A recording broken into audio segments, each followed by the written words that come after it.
From the headquarters of Telesur English in Quito, Ecuador, I'm Carla Gonzalez, and this is From the South.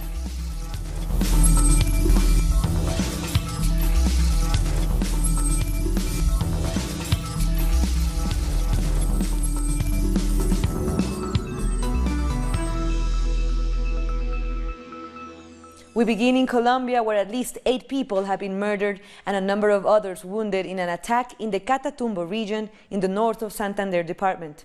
According to eyewitnesses, a group of gunmen on motorbikes opened fire on the victims, killing them on the spot. The massacre occurred at a pool hall in the neighborhood of the Villa Esperanza, in the municipality of El Tarra, in full daylight. One of the victims was Freddy Quintero, social leader and president of the local Community Action Board. 2 others killed and 1 of those injured were former FARC members taking part in the process of reintegration of the guerrillas. The area where the massacre took place has been the scene of a conflict between the National Liberation Army, ELN, and the Popular Liberation Army, EPL. The ELN has denied any involvement in the killings and released a statement condemning the attacks. The armed group, which is currently holding peace talks with the government, called on the authorities to investigate the case and deliver justice as soon as possible. The Colombian president, Juan Manuel Santos, also condemned the killings and said those responsible will face harsh punishment. The conflict in this area of Colombia has affected at least 145,000 people, with thousands of inhabitants facing forced internal displacement. Colombia's Foreign Minister María Ángela Holguín has traveled to Havana to lead the government delegation in the peace talks with the ELN. Both sides are aiming to agree a new bilateral ceasefire. Here's our correspondent in Havana, Lara Prada. Hello, yes, nice to greet you from Havana. Indeed, this weekend arrived to Cuba the Foreign Minister of Colombia, María Ángela Holguín, to head a government delegation with the ELN, where they'll be talking about a possible ceasefire and to arrive to concrete results on a peace agreement with the ELN. She is heading this delegation, María Ángela Holguín is heading this delegation on behalf of the Colombian President Juan Manuel Santos, who will be leaving the post this 7th of August. On her arrival, she met with Cuba's Chancellor Bruno Rodriguez, and they talked about these peace dialogues that are continuing developing here in Cuba. Let's remember that not long ago, Cuba also was the place where were agreed the peace agreements between FARC and the Colombian government. That was Laura Prada from Cuba. The Supreme Court of Justice has set a date for Colombian former President Alvaro Uribe to appear in court for an initial questioning. He's being investigated for bribery and fraud. For attorney Luis Guillermo Perez, the date set by the Supreme Court of Justice to investigate Alvaro Uribe is very important. On September 3rd, the former president and current senator will appear in court along 30 other witnesses. Colombian justice is finally acting against Senator Alvaro Uribe. 22 criminal investigations are being processed at the Supreme Court, and 276 in the Investigation and Accusation Commission of the Chamber. So we hope that despite all the delay in actions he's taken, he may at least be condemned by the court. Journalist and Bogota Councillor Holman Morris thinks Senator Uribe ought to respect justice institutions. Today we have a situation in which one of the most powerful men in the country, who has always demanded respect for the institutions, must respect them himself. The country and society demand that he answer the call of the court. But Uribe and his supporters claim that there are irregularities in the process. There are well-known and controversial cases like the one where Coronel Alfonso Plazas was forgiven in regards to the case of the disappeared people of the Justice Palace. With a very controversial sentence, the court noted that there was not sufficient evidence to prove that he was responsible for the disappearances. The magistrate responsible for that was Dr. Barceló. Nonetheless, he will have to appear first in court this coming Tuesday to defend himself in a case of defamation and offense against lawyer and human rights defender Manuel Garzón. Uribe accused him of being a terrorist on Twitter. What we've constantly said is that the accusations of the president put the accused at risk, even more if the process is done by extrajudicial means. These reports are not taking place in a process in which one can ask for evidence, but instead it's taking place on social media, where the real hatred campaigns are. This is not the first time Uribe went to trial for defamation allegations. Uribe's defense has challenged the 3 magistrates who are currently in charge of investigating him for bribery and fraud. The judges will have to resolve the defense challenge before the former president appears in court on September 3rd. Nicaraguan President Daniel Ortega says he's ready to renew talks with the opposition. Ortega called for the United Nations to mediate in the reestablishment of peace in the country, a country hit by political crisis since mid-April, which has left at least 265 people killed, according to the Commission for Truth, Peace and Justice. The Nicaraguan president explained that his government has contacted the UN Secretary General Antonio Guterres, different international organizations, and Cardinal Leopoldo Brenes. The Nicaraguan Catholic Church has also said it is willing to promote dialogue. Meanwhile, demonstrations continue in the streets. Students and doctors protested in the northwestern town of León against the recent dismissals of public doctors and nurses.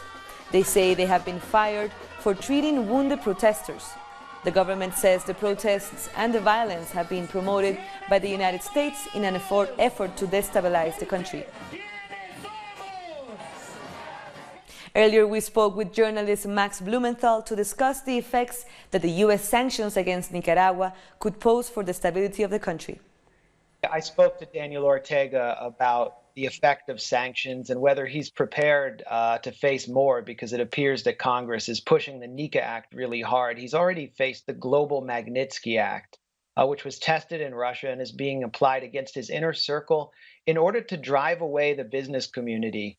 Since he entered power, Ortega and the Sandinistas had a tripartite agreement with the business community, unions, and his government to carry out economic policy together.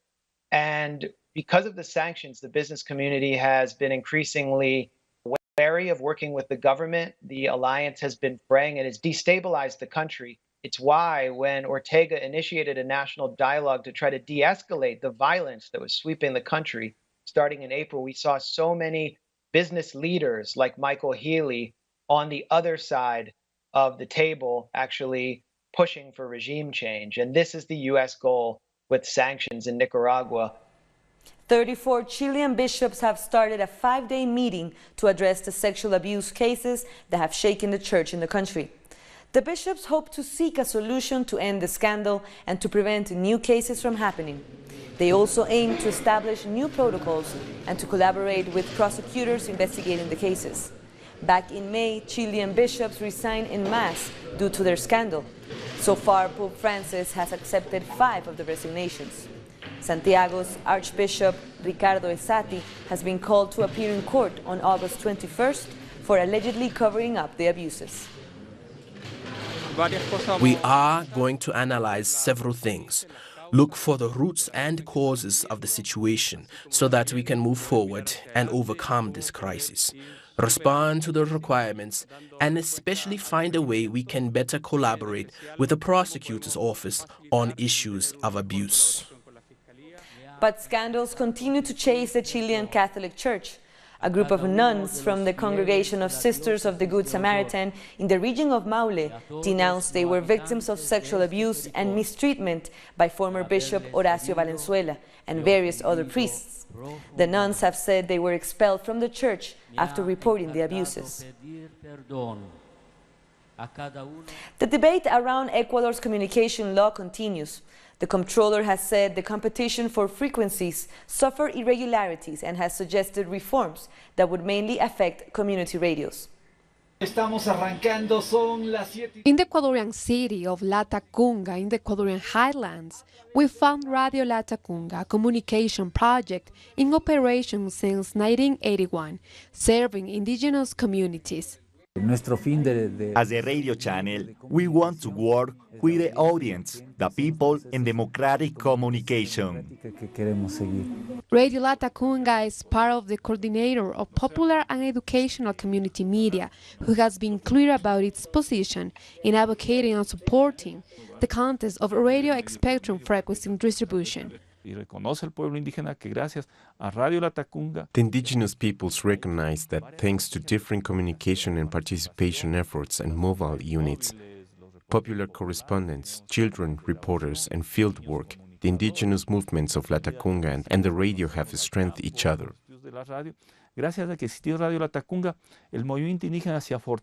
The Commission of Collective Rights are working to restructure the communication law in the Assembly.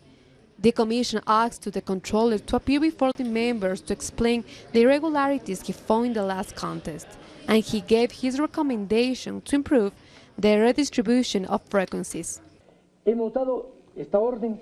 With this order, those who were not included in the previous analysis must be included now. I think that with this we complement the previous work without affecting its general results. Creo que con esto lo que hacemos es complementar el examen anterior. Currently, frequency distribution is 33% to the public and private sector and 34% to the community sector. Denise Herrera, Telesur, Ecuador. We'll take a short break now, but join us again after a video from our multimedia team.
Welcome back. A young indigenous social leader has been murdered in Guatemala. 25-year-old Juana Raimundo was found dead over the weekend with signs of torture. Her community paid her tribute during her funeral. Raimundo was an indigenous exile activist, human rights defender, and member of the Campesino Development Committee, or CODECA. Social organizations have demanded protection as the death toll of social leaders killed has raised to 8 over the past few weeks. CODECA has urged the state to serve justice and take measures against the impunity of these crimes. Teachers in the Argentinian province of Buenos Aires continue their 48-hour strike. Teachers and education workers are demanding higher wages and a better education budget. They are also rejecting what they consider to be a downgrade of the education sector due to government policies, especially a proposal to only increase teacher salaries by 15% and not 35% as demonstrators were hoping for. The strike also took over several other provinces in the country, including Tierra del Fuego, Chacó, Santa Cruz, and Corrientes.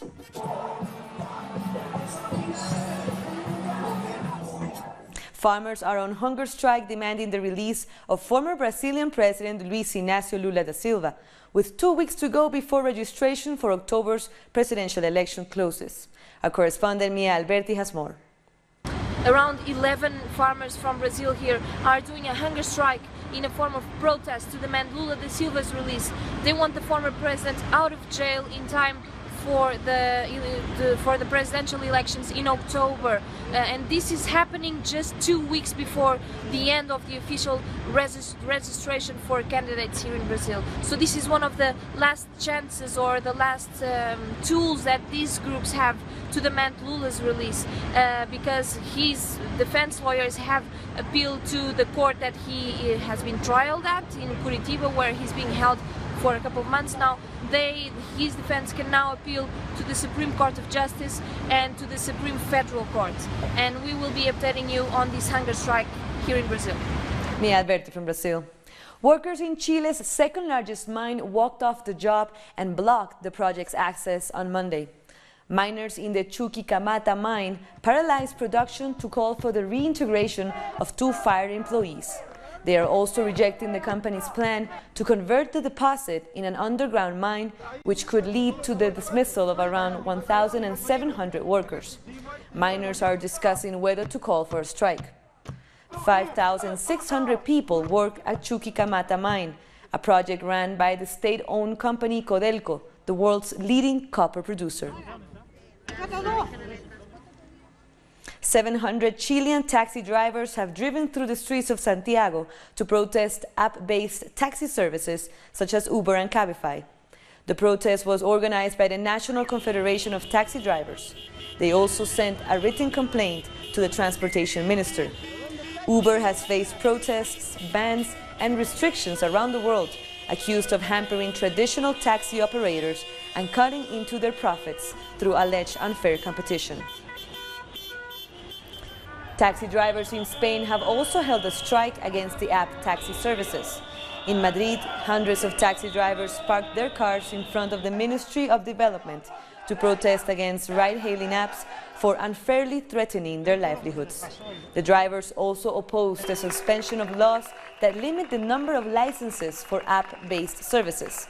Taxi driver federations want the authorities to strictly enforce the legislation under which there should be 30 traditional taxis for each tourism vehicle with chauffeur. They are flooding the market. It cannot be like this. We all have to eat and earn money. What it cannot do is sacrifice the lives of others. 50 years have passed since the Tlatelolco massacre in Mexico.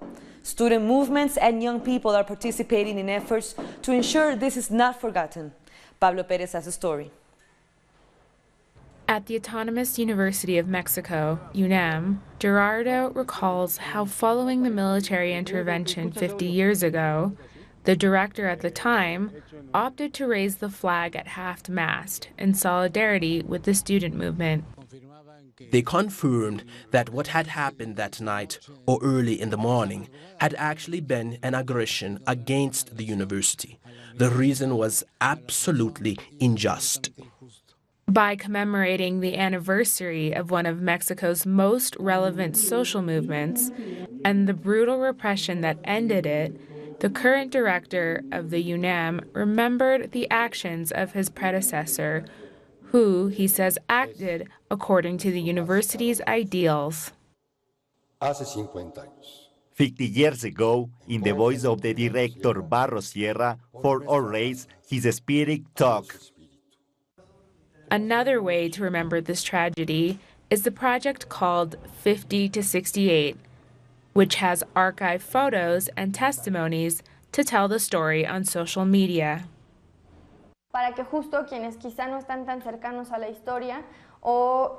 For those who are not so familiar with the story, or generations that may have heard that something important happened in '68, they are able to hear the story of how it happened in real time. One of the characteristics of this project is the possibility of narrating the facts of that year from perspectives that up until now have been ignored. We have also received, for example, testimonies of people that say, my dad, grandfather, or a relative were present at the time, and we have a story to tell. That is also part of the project. The student movement of '68 had the support of workers and campesinos that during the months of July and August ended with the government repression of October 2nd. Known as the Massacre of Tlatelolco, on its 50th anniversary, more than 100 commemoration events have been announced.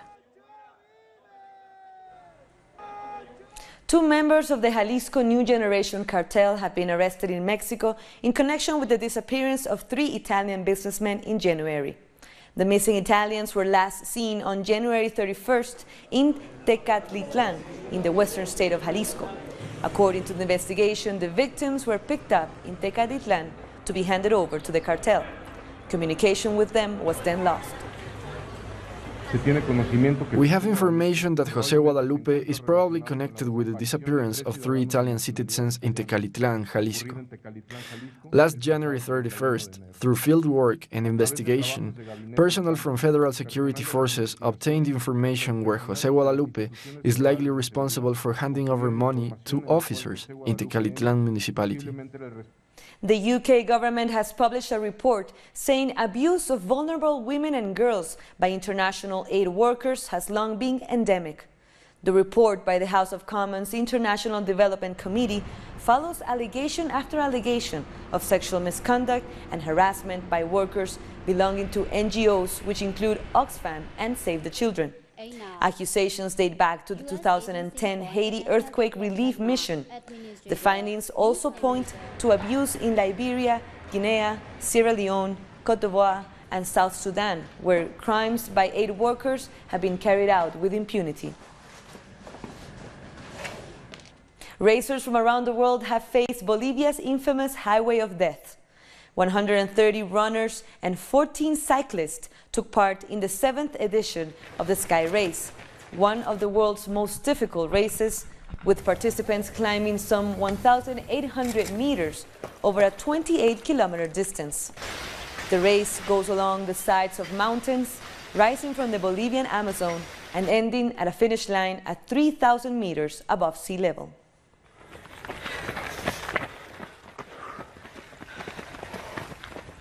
We'll take one last short break, but join us again after another video from our multimedia team.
Thanks for joining us again.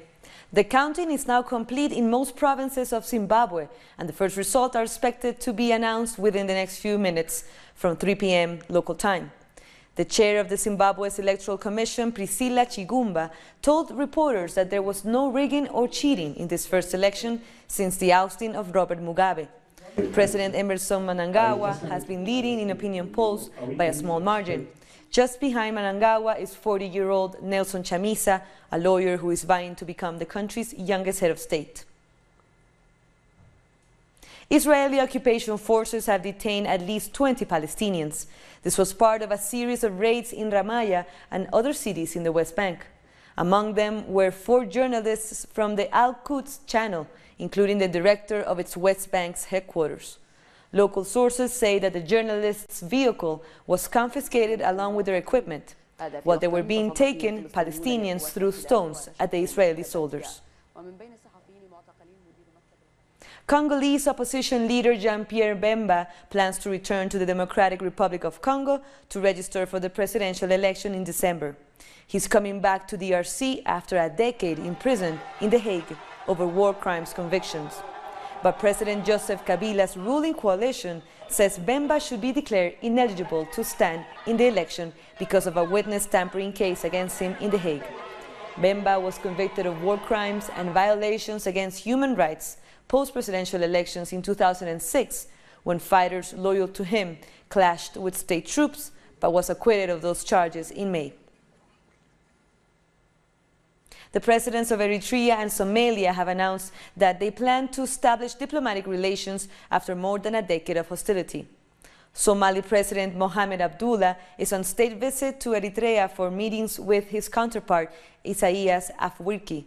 A joint statement says that the two leaders will have their countries establish diplomatic relations and exchange ambassadors, promote bilateral trade and investment, and as well as educational and cultural exchanges. This declaration comes just 3 weeks after Eritrea and Ethiopia ended 2 decades of conflict.